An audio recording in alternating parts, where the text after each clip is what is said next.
Okay, so welcome to the 10th session of teaching for the MBBS students. So on popular request, I think we have to start on labor. So one of the, probably I'll be doing a few classes on labor. So this is the first of those classes, right? So now today what we are going to concentrate on is basically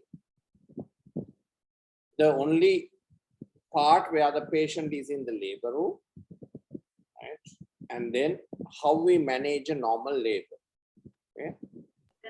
The next session, for some reason I have, okay. So the next session,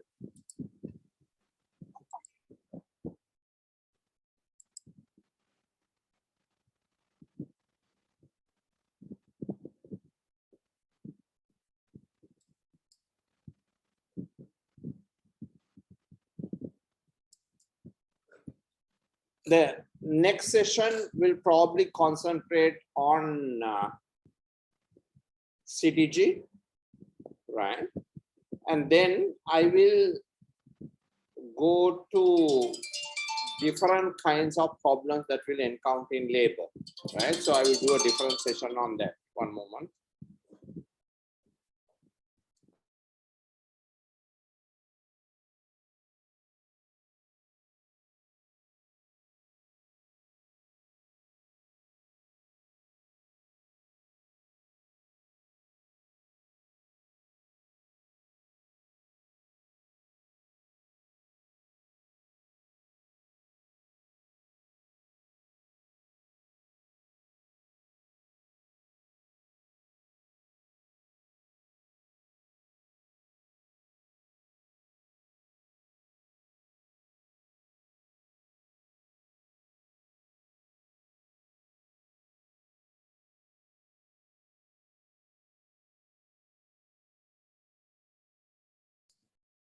Right, sorry. So first today we are going to concentrate on labor itself, the general principles of management. There'll be another session on CTG, or not really CTG, we'll call it fetal monitoring in labor. Right, next, probably we'll do a session on the problems that we encounter in labor, right? Specific problems like secondary errors, delayed second stage, first stage, so all those we'll do. So our abnormal labor. And then the fourth session probably will be on labor in specific problems, like managing a patient with diabetes, managing a labor with a patient with hypertension, psychiatric problems, hypothyroidism. So we'll go for that in different. And then probably we'll have to also do instrumental deliveries in another one, and so on and so on. So I think labor will consist of quite a few. Plus, then there are emergencies that can occur in labor. So those will be separate topics. So basically, there'll be lots and lots of topics in labor. So we'll get to that slowly, right? So now, today's session is on what happens in the labor ward. So now, first of all, children as house officers, one of the main things that we do, or that you all need to do, is to take a decision as to when to send the patient to the labor room. Okay, and that you need to do very properly as house officers when you come in. So the decision will be with you all as house officers, and you are the ones who will decide, okay, this patient needs to go into the labor room. Now remember, there are two sets of patients that you will meet. Right? So the one set of patients are the patients who are in labor, or that you think they may be in labor, and you need to diagnose their labor and find out exactly where they are, and then decide on whether to send them to labor room or not. That is the first level. The second type of patients you will meet are the ones that are undergoing routine inductions, right? Where a decision has been made to deliver the patient.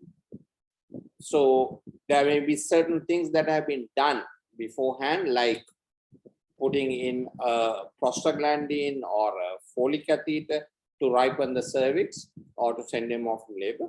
And then routinely, these patients will be sent to the labor room in the morning for a routine induction as practiced in your unit. So depends on the unit. It might consist of just starting oxytocin. It might consist of artificial rupture of the membranes.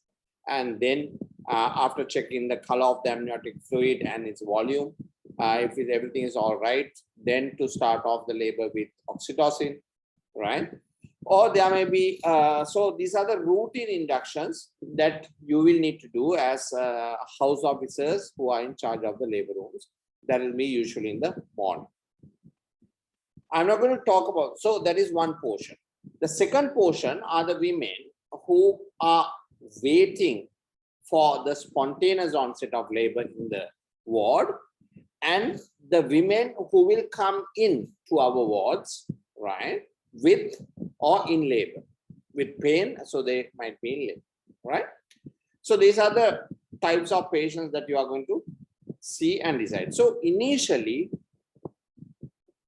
there is in the ward, there will be the routine assessment.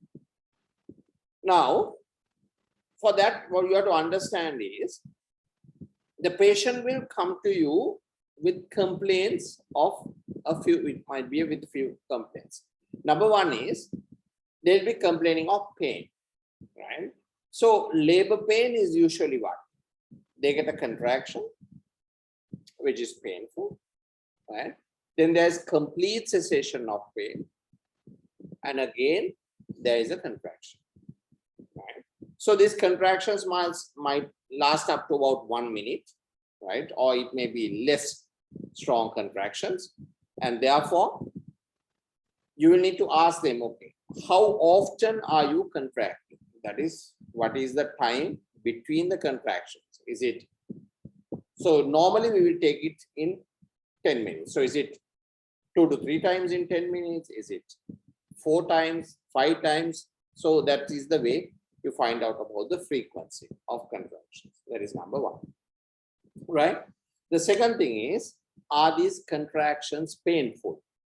So usually there are contractions that are not painful or maybe very slightly painful, which are called Braxton Hicks. Braxton Hicks are contractions that the woman feels the uterus tightens up, and those are actually practice contractions of the uterus trying to go into labor in the future.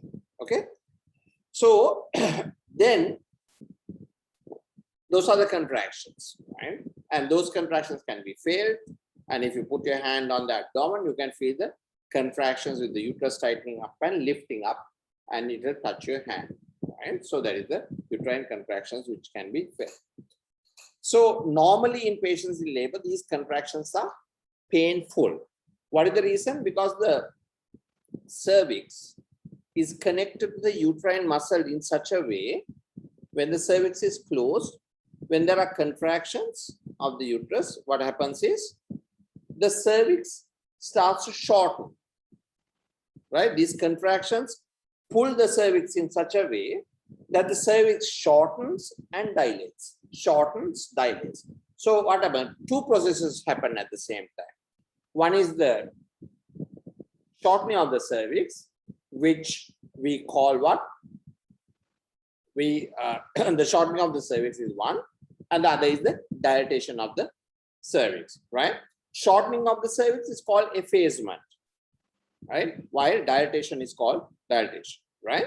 So painful uterine contractions means those are labor contractions, and these contractions shorten and dilate the cervix. So these are actually the labor contractions.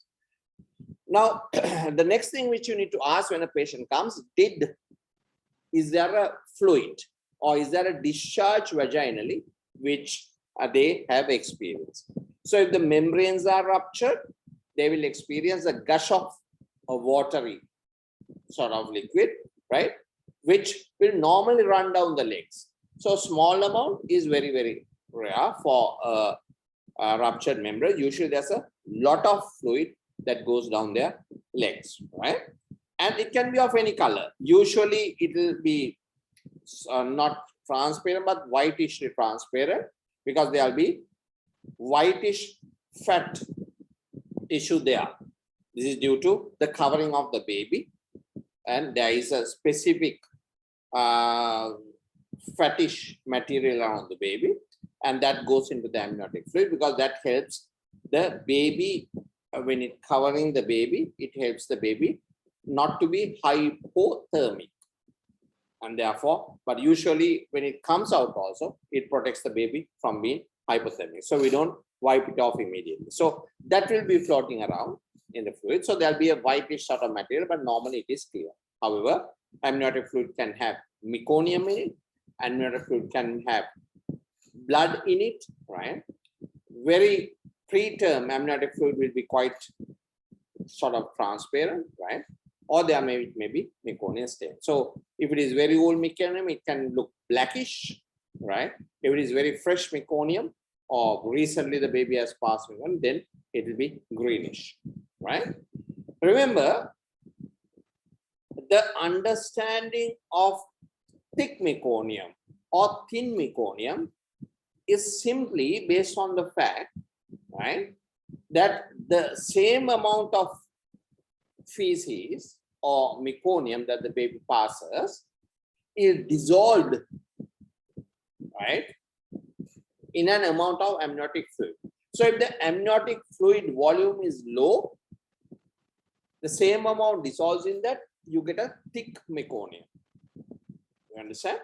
So when do we have a small amount of amniotic fluid? Usually we call it oligohydramnios, and usually it is when the placenta is not functioning properly. So therefore the baby is not getting enough blood to the kidneys, and therefore the baby is not producing enough urine, and therefore the amniotic fluid volume goes down. And that usually is when there's a chronic problem with the placenta and the blood supply to the baby. So remember, the most of the amniotic fluid volume or amniotic fluid is dependent on the baby's urination. So baby urinates, and then the amniotic fluid is normal. So if there's a good supply of blood to the kidneys, the amniotic fluid volume is good. So if there's a good amount of amniotic fluid and the baby passes meconium, that will be dissolved in a lot of fluid, and we basically get what we call thin meconium. And if the amount of amniotic fluid is so small, and the same amount of meconium, if it dissolves in that, you get thick meconium, right? So if the woman comes and tells you that she's passing a liquid, and then you will need to check whether it is coming through the cervix by doing a speculum examination to see whether it contains blood, or whether it contains meconium, or whether it contains the normal sort of consistency, which is transparent with whitish material, right? So these are the things that you need to see. So that is the second thing. So we need to ask about the contractions, whether they are painful and how often they come and how long they last. Number two, we need to ask whether she is discharging from something from the vagina. So if it is fluid, we need to ask the questions there. Number three, which you need to ask is to see whether she has discharged anything like a mucus plug. What does that mean? See, the cervix, when it opens up, there is mucus there, right? And when it starts to contract, what happens is the cervix opens or dilates and shortens. So that mucus plug comes out. But when the cervix dilates and shortens, the small blood vessels also start to break there, right? So these blood vessels blood will mix with the mucus, and it becomes reddish in color. That is what we say as show, right? So we need to ask, okay, are you discharging something which is slightly blood stained and thick. So that is what we call show. So that might signal the onset of labor, right?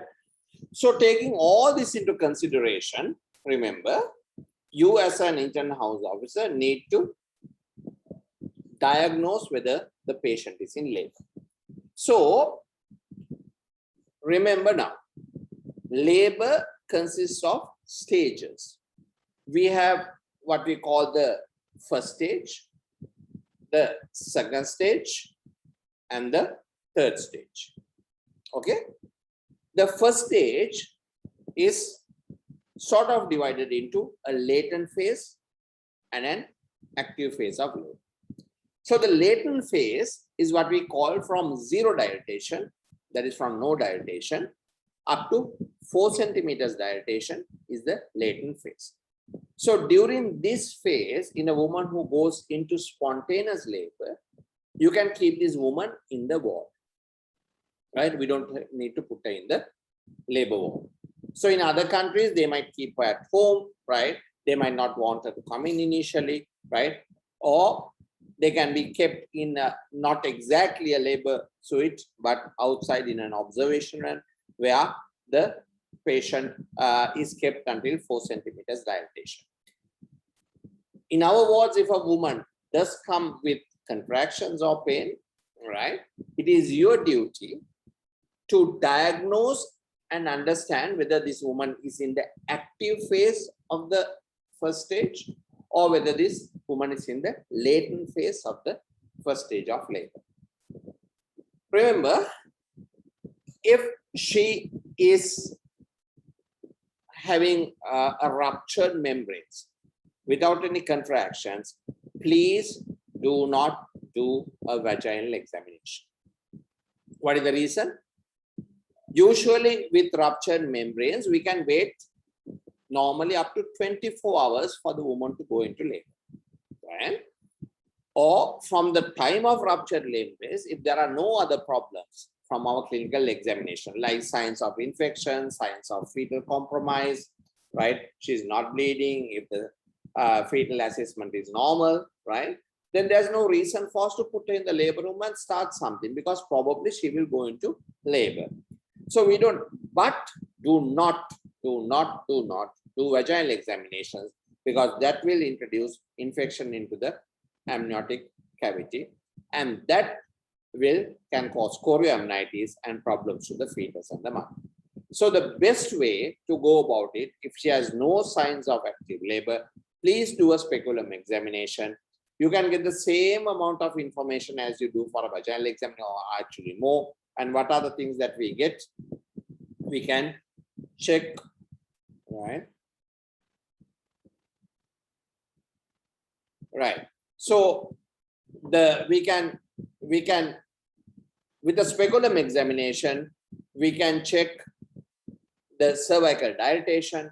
We can check the fluid that is coming through the cervix. We can look at the color. We can check whether there is blood, whether there is meconium, whether there is fresh meconium, whether that is greenish, whether it is old meconium that is blackish, right? Whether it is thick, which means small amount of fluid, the same amount of meconium mixed in it, or whether it is thin, which is lot of fluid, which is a good thing, and the same amount of meconium mixed in that will give us what we call thin meconium. So all those we can judge by doing a speculum examination. And what does that give us? It gives us the freedom, right, if everything is all right, to wait for 24 hours from the rupture of the membranes, right, for her to go into spontaneous labor. Why? If she goes into spontaneous labor, there are some important things that we have to understand. Number one is the chances of her delivering vagina is very good, because the whole body is prepared for that. The oxytocin receptors in the uterine muscle is well primed, and the number of them in 1 square millimeter increases as soon as labor starts. So the same amount of oxytocin can stimulate the uterus move.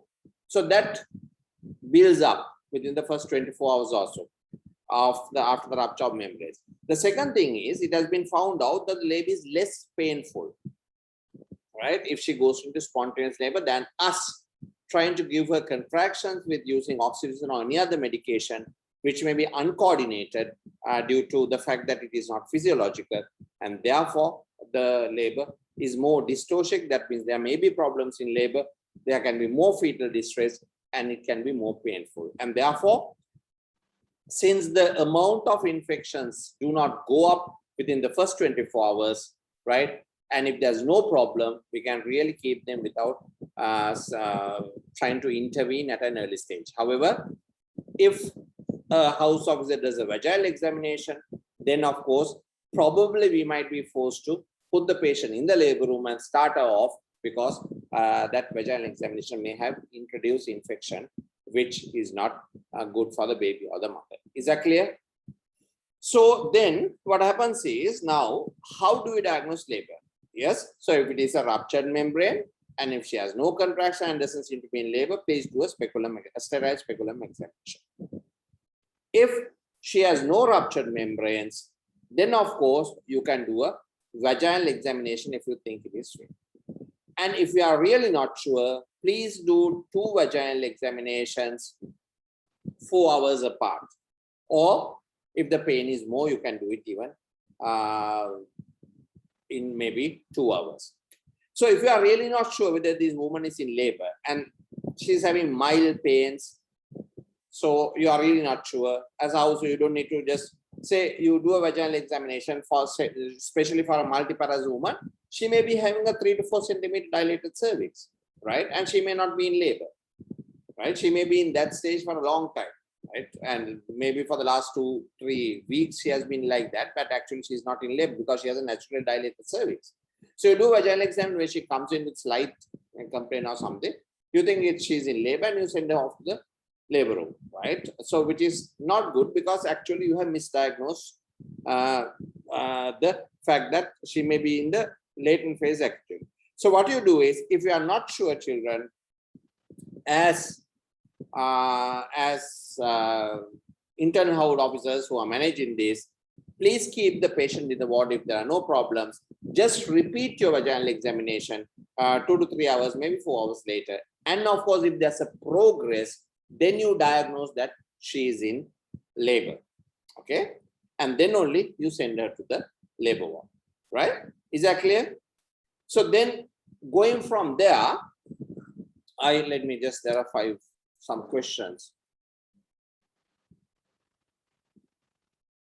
What is the most appropriate phrase to describe the progression of the first stage of labor till first? So it's actually the latent phase of the first stage of labor. Cervical dilatation, I don't know what that means. Regular, is somebody answering the question? I have no idea. Regular uterine contraction, descent of the head station, effacement. Okay. What is the active phase? Active phase basically in a nutshell is active phase of this first stage. So first stage starts from 0 dilatation to full dilatation of the cervix. Okay.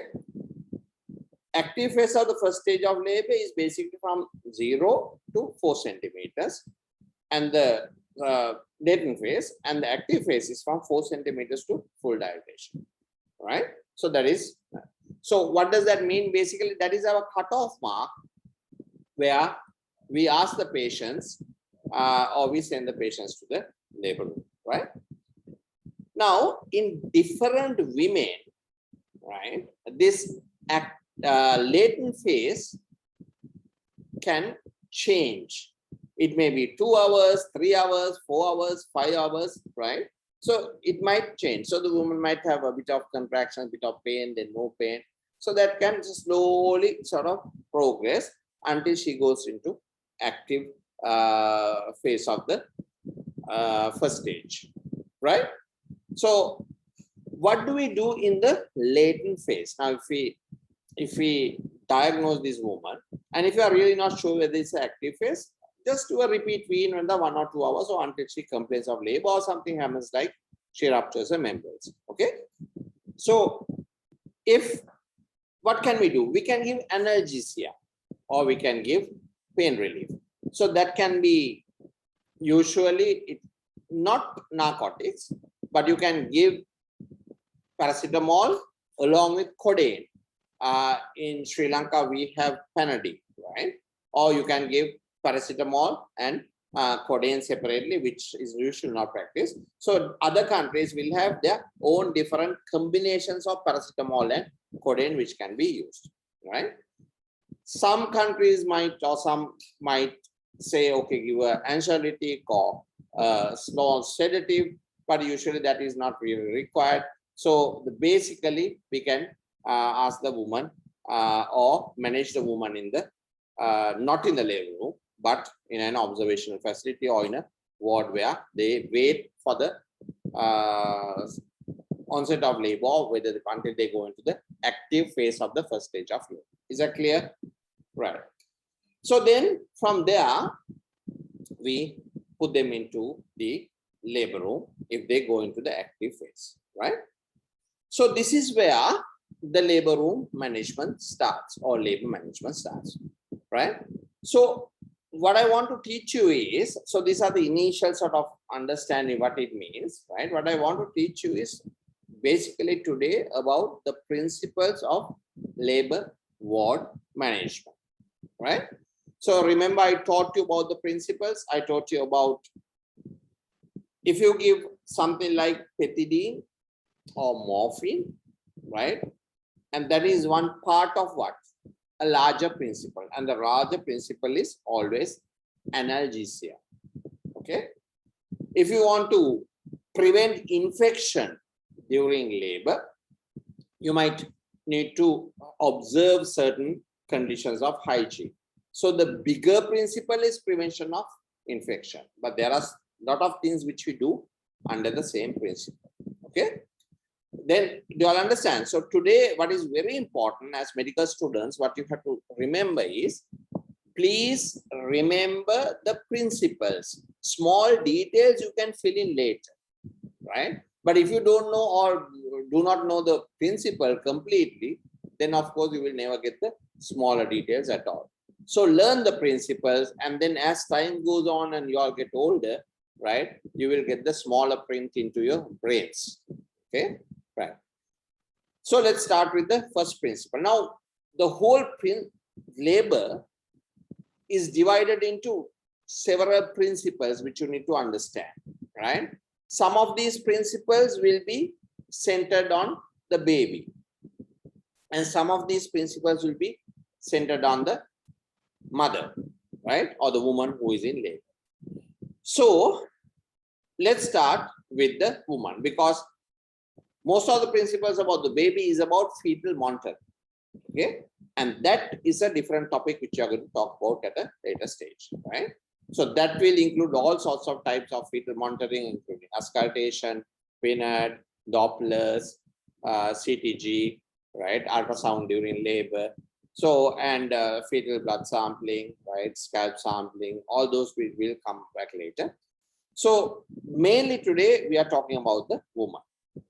The first thing is I'm going to talk only about a woman who has no pre-existing problems, because we will do another lesson actually on patients with diabetes, patients with hypertension, all the different problems that we can occur. So today we are just going to look at a normal labor. Okay. Principle number one, we'll start with nutrition. Once the patient is put in the labor, can she eat and drink? The answer is yes. Okay. If there is no big problem, right, and if there are no specific problems that she has, and if we are not contemplating on going for a emergency cesarean section, if everything is going on normally, yes, she can eat and drink, and she can't take like in Sri Lanka, you know, large rice and biryani and all that, but a light snack is absolutely preferable, and she can drink during labor. She can have a fluids. There's no problem, so that she can be, you know, having a. However, if you are thinking that it is a patient who is having problems, then of course it's probably not wise to give her something to eat or drink. So remember that, right? Number one.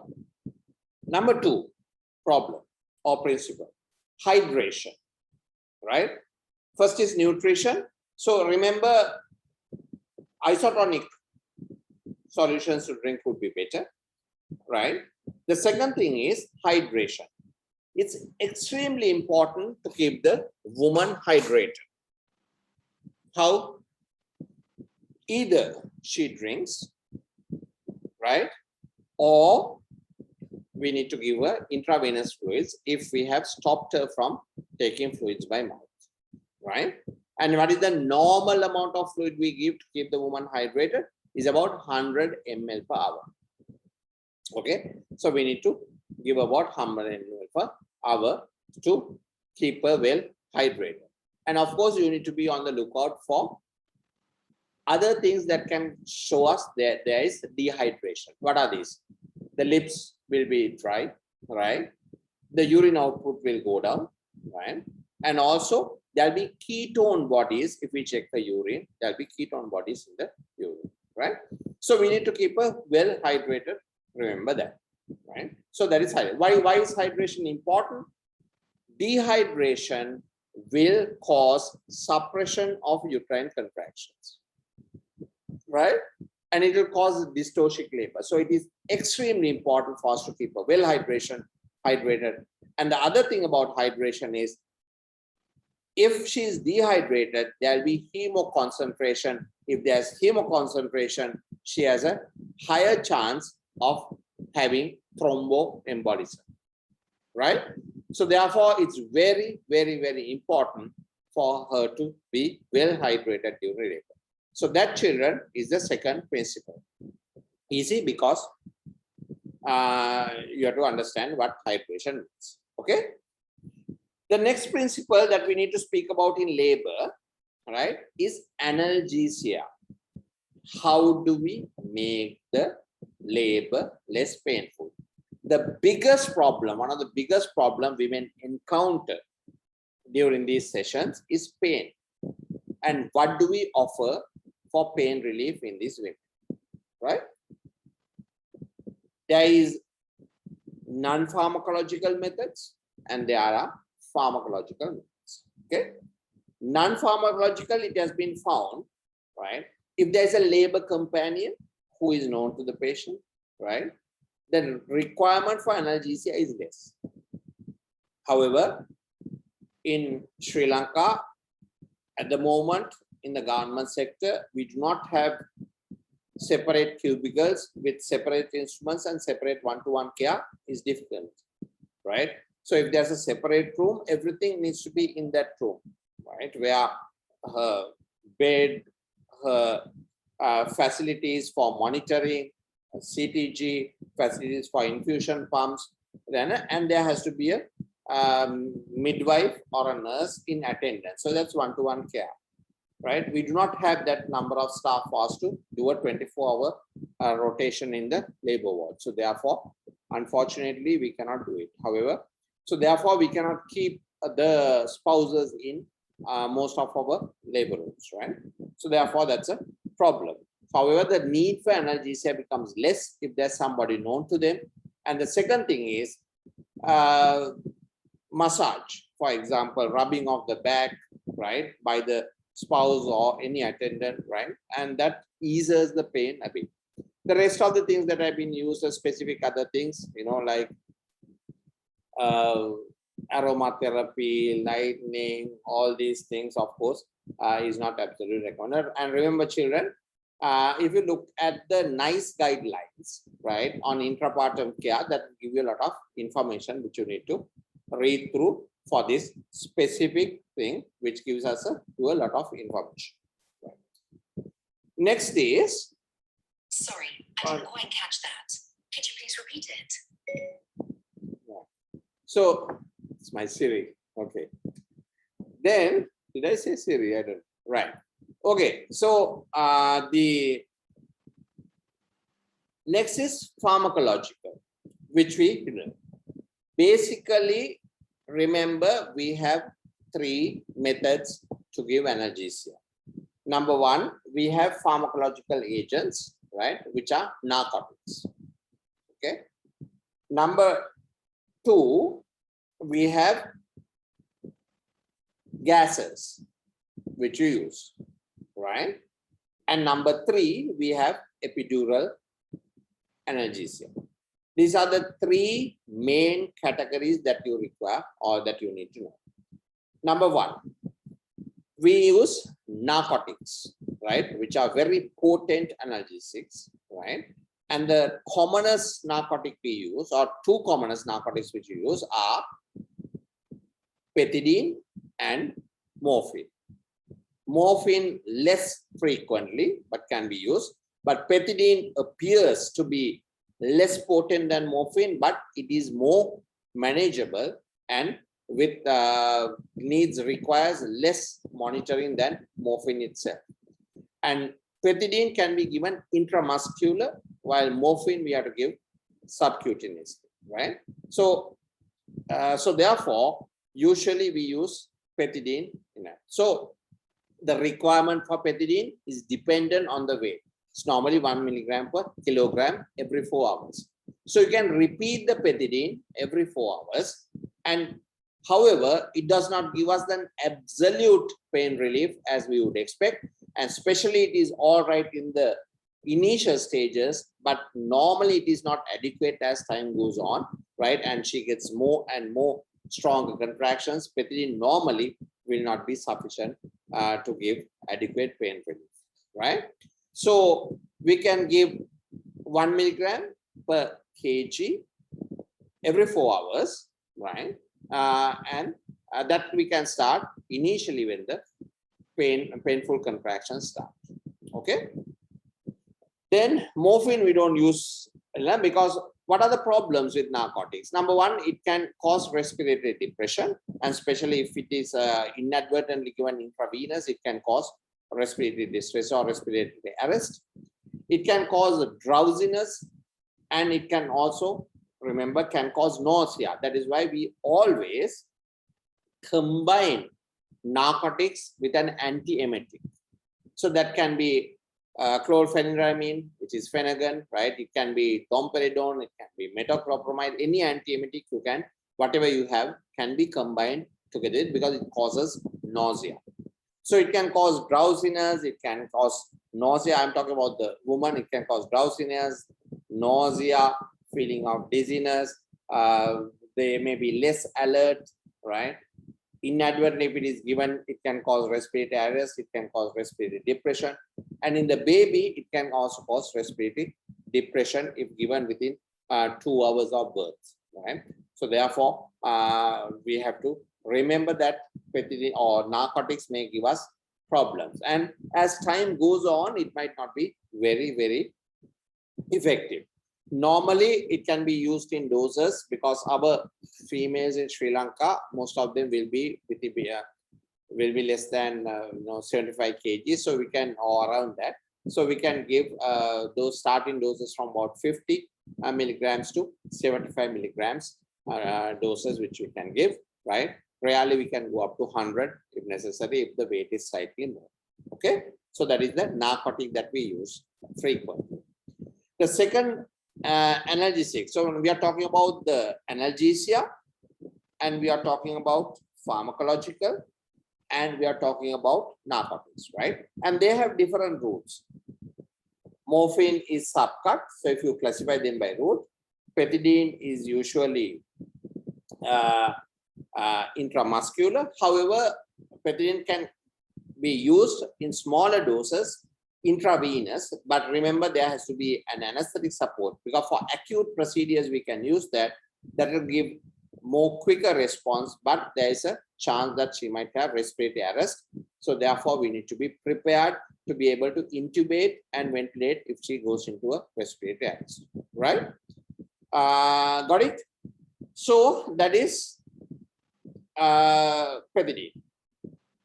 The next important thing that we use in our labor wards and of everyone is a gaseous mix, which is often called Entonox, which is the trade name, is a mixture of oxygen and nitrous oxide, 50%, 50%, right? And nitrous oxide is also called the laughing gas because it makes people cheerful, apparently, okay? And therefore, this mixture can be used. Remember, it is an inhalation analgesia. The woman has to breathe it in, and she is given a specific nozzle or so where she breathes it in. And so we cannot hear you. Is that correct? This or this? All right, okay. So probably somebody is not hearing me. Sakuntala. Okay. Sakuntala, are you all right now?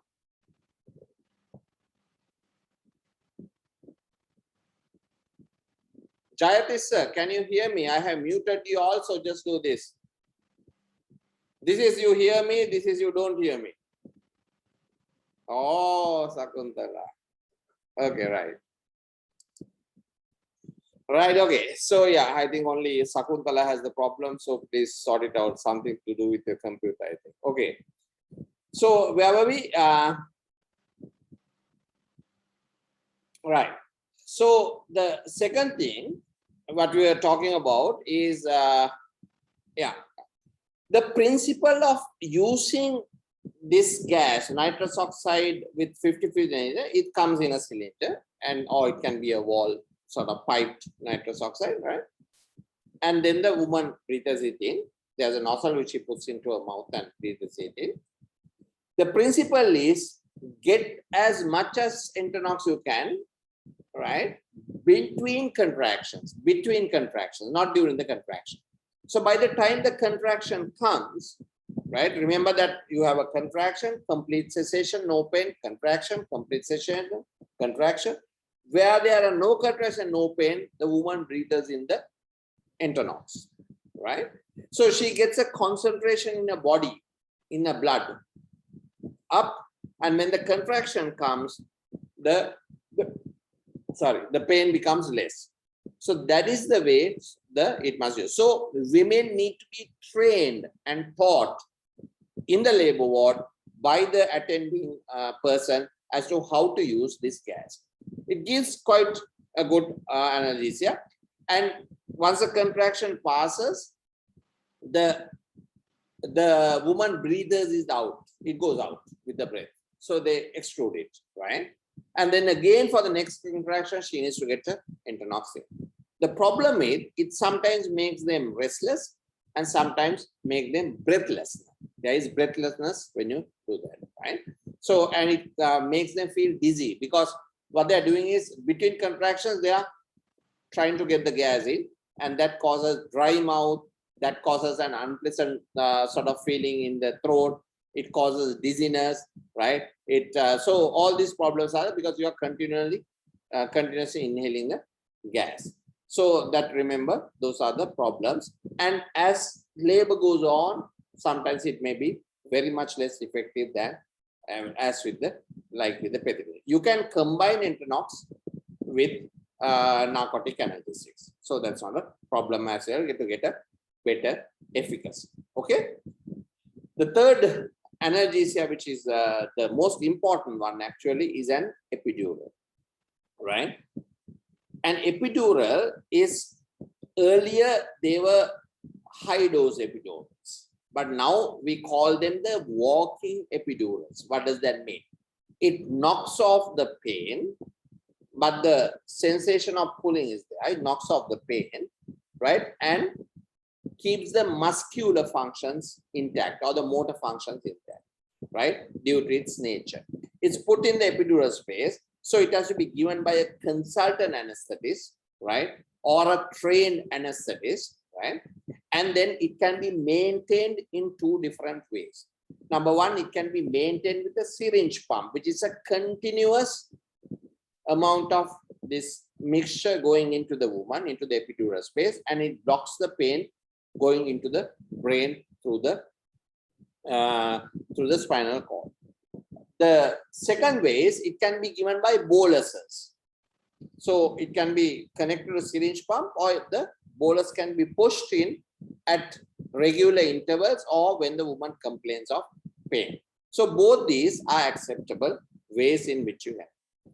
So a solution of usually bupivacaine, right, with fentanyl. Those are the two things that you remember. These are the two drugs that are used, bupivacaine, right? You don't need to know the doses. It's 0.0625 thing, right? Less than 0.1% normally, right? In combination with fentanyl, that is 1.112 milligrams. You don't need to really know the doses. Just remember, as MBBS students, fentanyl, which is also potent analgesic, right? And bupivacaine, which is something like lignocaine, right? So those are the two drugs in combination in low dose, which is made into a solution. And this solution is given in either boluses or it goes in through a syringe pump. So different one. So sometimes 4 ml, 8 ml, 10 ml, 12 ml per minute, that can be, and the syringe pump will push it in, or the attending midwife can, or the nurse can push it in as boluses, right? This, what is very important is because there can be that inadvertent injection of it into the different space, and that can cause problems like hypotension. And therefore, once an epidural is given, blood pressure must be monitored very, very, very carefully. And especially in the initial stages, where blood pressure must be measured every 5 minutes or so for about 20-30 minutes to make sure that everything is, and she needs to be monitored very carefully. The second thing that you have to understand is, once an epidural is put in, she loses her sensation of bladder filling. Okay, and therefore, if you forget to empty the bladder, she can sustain bladder damage due to the swelling of the bladder, where her sensation has gone off and she cannot feel that the bladder is full. And therefore, it is extremely important, if an epidural is going in, you need to catheterize the patient, right? And therefore, so remember that catheterization is very important for a patient if you are going for an epidural. Earlier, the epidurals used to be higher dose, and therefore she could not move her legs at all. So it's sort of almost like a spinal anesthesia. And what is important in epidural, if you want to go for an emergency cesarean section, and if there is enough time, then medication can be given through the epidural at a higher dose, and we can get enough analgesia for us to do a cesarean section with the same epidural. Or if rapid analgesia is required, we call it a combined spinal epidural, where a spinal is also given at the same time to quickly go for a rapid surgery if necessary, right? So those are the things that you need to remember. Usually, the epidural will knock off almost 90% of the pain, right?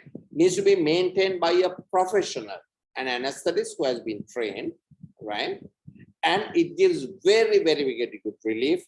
And remember, epidurals do not prolong the first stage of labor, right? And epidurals do not increase the number of cesarean sections we do. That is evidence-based. However, epidurals can increase our chances of going for a instrumental delivery. What is the reason? Sorry.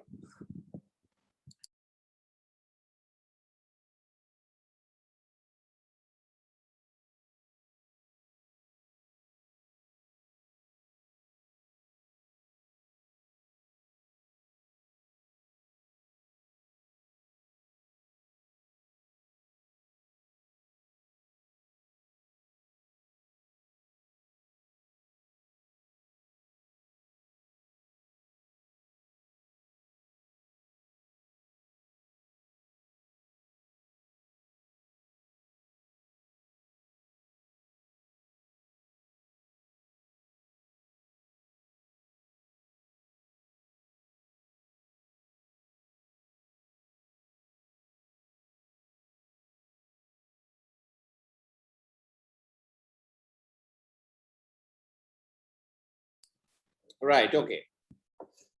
Right. So, that concerns the, so remember what is evidence-based. Number one, what is evidence-based is it does not increase the duration of the first stage of labor, and it does not increase our chance of doing a emergency cesarean section. However, it does increase slightly the chances of having an instrumental delivery. Less the dose of the epidural, the less the chances of going for an instrumental delivery. What happens? Because she loses the sensation of wanting to push, and therefore that causes the pushing reflex to be less, and therefore sometimes we might need to do an instrumental delivery to get the baby out. So there is one disadvantage which might face. However, taking everything into consideration, the chances of pain relief that an epidural gives is very, very, very good, right? And therefore, it's very recommended. And if a proper epidural is given, right, it can give her a lot of relief during labor, right? So that is something that you have to remember. Right? Okay, now unfortunately I have to go, right? I have been called in for an emergency, so I need to go to see a patient in the labor room. So therefore we will have to terminate the session. Right, so what we'll do is we will continue this session. That's unfortunate for you and from you all and for me as well, right? So we will continue the session tomorrow, right? It will be a shorter session. So let me just summarize before I go, right? Right, I have a question. Can you summarize the key points told about epidural? Okay. Second, patients request for their preferred pain relief method in government sector. Yeah, in our labor rooms, epidurals are given, but sometimes the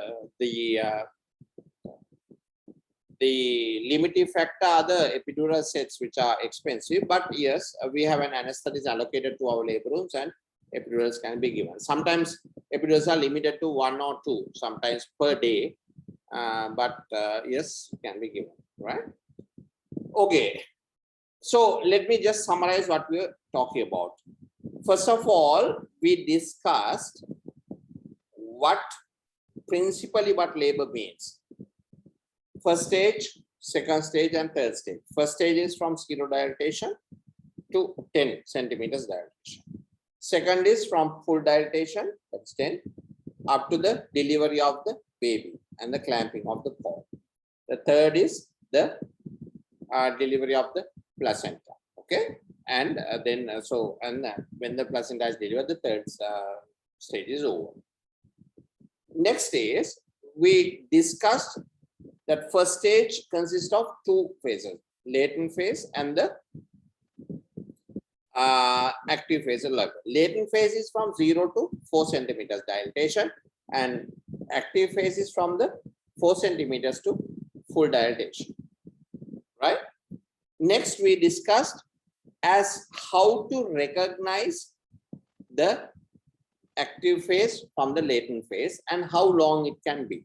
So it can stretch from 1 or 2 hours to 5-6 hours or 6-8 hours, but normally it will be around 4 to 5-6 hours depending on the patient. In multiparous women, it is quicker. In nulliparous or in the first baby, it may be a bit longer, right? As house obstetrics, remember, if women comes with no contractions, no evidence of labor, no pain, but she is leaking or an amniotic fluid is coming out, please do not do a vaginal examination, because then we'll be forced to put her in the labor room to start off labor. Please do a sterile speculum examination. There you can look at the cervical effacement, dilatation, color of the amniotic fluid, and make judgments. And then if you do that, we can basically wait for 24 hours for her to go into spontaneous labor. Spontaneous labor, remember, gives us many advantages. It is less painful. The labor is goes more smoothly, and the chance of delivering vagina without a problem is higher than us forcing to do something, right? Then once we have achieved all that, then remember, she is put in the labor room, and then it is 4 centimeters onwards, which is the active phase. And in that, we discuss nutrition, right? We said that she can eat and drink, right? If there are no problems. Second, we discuss hydration, which normally should be 100 ml per hour, right? Different problems like pregnancy-induced hypertension, preeclampsia, we have to cut down on the fluids, but normally we need to keep them well hydrated. Why do we need to keep them well hydrated? Otherwise, dehydration will cause suppression of the uterine contractions. Number 2, how do you, clinically you can say the tongue and lips are dry, right? And in the urine, if you do a dipstick, she will have ketone body. So she's dehydrated, and therefore it will reduce the contractions. So please remember not to make sure that she's well hydrated, okay? And then the third we discussed about analgesia. Analgesia, remember 3 things, right? First thing is pharmacological or other measures like back massage, all that thing, and labor companion, right? But that might not be possible in Sri Lanka. The second thing is pharmacological. The first thing is pethidine and morphine, but we often use pethidine. I spoke about how it works, its dosage, what are the problems there which we face, right? And second, we spoke about how effective it was. Next, we spoke about the mix of gases, which is oxygen 50%, nitrous oxide 51%. To get that together, that is called Entonox as the trade name. There may be other trade names, but that is the commonest we will. Which how we do that, how it acts, right? And it's a short-term inhalation analgesia because everything goes out with the breath. So she needs to inhale it fresh between contractions, but it can give breathlessness and feeling of lightheadedness, right? So therefore, it might not be effective during the latter stages, right? And the third, we discussed epidural analgesia and how effective it is.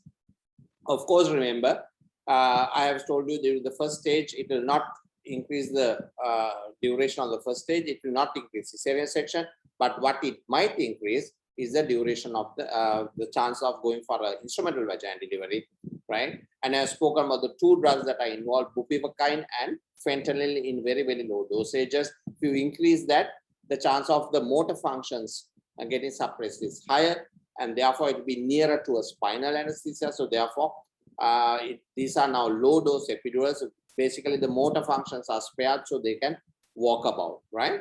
What it also does is we give a bigger allowance for the duration of the second stage of labor. That is from full dilatation to delivery, right? So a primiparous woman on epidural, we will give 2 hours, 3 hours for her to deliver from full dilatation. A multiparous woman on an epidural, we will give 2 hours to deliver. While without an epidural, for a primiparous woman, we will allow about 2 hours. While without an epidural, for a multiparous, we will allow about 1 hour, right? For the second stage of labor, right? Correct? With epidural, nulliparous, 3 hours. With epidural, multiparous, 2 hours. Without epidural, nulliparous, 2 hours. Without epidural, multiparous, 1 hour, right? So we give a bigger allowance because she doesn't feel the urge to push when she's on an epidural. Okay, right? So I need to go. I'm really sorry. So I'll continue the class tomorrow at the same time. Okay. Bye bye.